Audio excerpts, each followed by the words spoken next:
কেউ অবহেলা করলে তাকে ধন্যবাদ দিন, কারণ কাউকে অসম্মান করতে গেলে শিক্ষার দরকার পড়ে না, কিন্তু কাউকে সম্মান দিতে গেলে শিক্ষার দরকার হয়। যারা বেশি মিষ্টি মিষ্টি কথা বলে, পিছন থেকে ছুরিটা তারাই আগে মারে।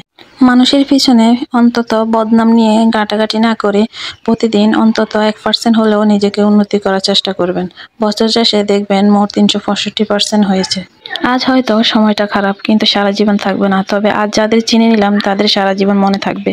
জোর করে কোনো কিছুই পাওয়া যায় না, ভাগ্য থাকলে কেউ কেড়ে নিতে পারে না। হয়তো আমাদের জীবনে হবে উন্নতি।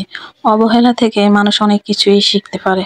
অবহেলায় মানুষের জ্ঞান শক্তি বৃদ্ধি হয়। অবহেলায় মানুষের ঘুমন্ত মস্তিষ্কে জাগ্রত করে দেয়। কাউকে যতই কাছ থেকে চিনি না কেন, মন খুলে সব কথা কখনোই বলা উচিত না। এই যুগে বিশ্বাসের মর্যাদা কেউই রাখে না। মনে রাখবেন, কথা বলতে যতটুকু যোগ্যতা লাগে, নীরবতা অবলম্বন করার জন্য এর চেয়ে অনেক বেশি যোগ্যতা লাগে।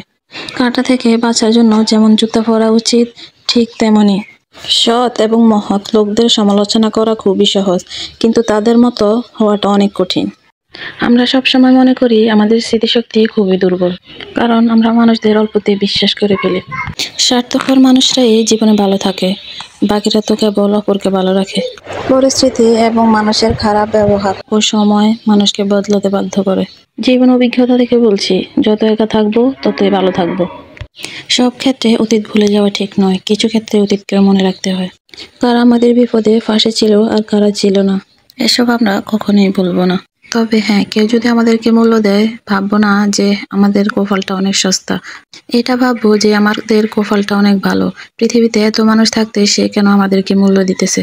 কষ্ট পেয়েও আমরা যখন প্রতিবাদ না করে চুপচাপ থাকি, এটা আমাদের দুর্বলতা নয়, এটা হচ্ছে আমাদের বাবা মার দেওয়া শিক্ষা এবং ভালোবাসা এবং পরিচয়।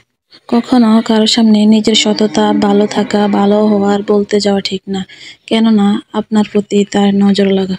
নিষ্পাপ হয়ে এসেছিলাম, পাপী হয়ে যাব। ভাবিনি পৃথিবীতে এত সমালোচনা পাবো। বন্ধু বলো, বান্ধবী বলো, কেউ আপন নয়। ক্ষণিকের এই পৃথিবীতে সবই অভিনয়। সবাইকে নিজের মতো করে ভাবা ঠিক না, কারণ প্রতি মুহূর্তেই ঠকে যাব।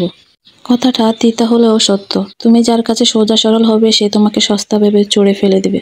ধনুক থেকে বের হওয়া তীর আর মানুষের মুখ থেকে বের হওয়া শব্দ একবার বের হলে তার আর ফেরত পাওয়া যায় না। অপরিচিত মানুষ কখনোই ঠকায় না, ঠকায় তো কাছের মানুষগুলাই। সময় ভালো থাকলে সবাই আপন বলে দাবি করে, প্রতিষ্ঠিত হতে পারলে সবাই পরিচিত বলে পরিচয় দেয়।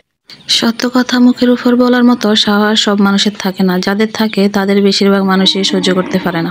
জোর করে কোনো কিছুই পাওয়া যায় না, ভাগ্য থাকলে কেউ কেড়ে নিতে পারে না।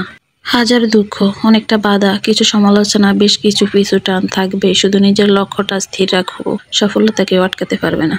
কথাটা ভালো লাগলে এবং কারো জীবনের সাথে মিলে গেলে লাইক, কমেন্ট, শেয়ার করবেন। ধন্যবাদ, সবাই ভালো থাকবেন।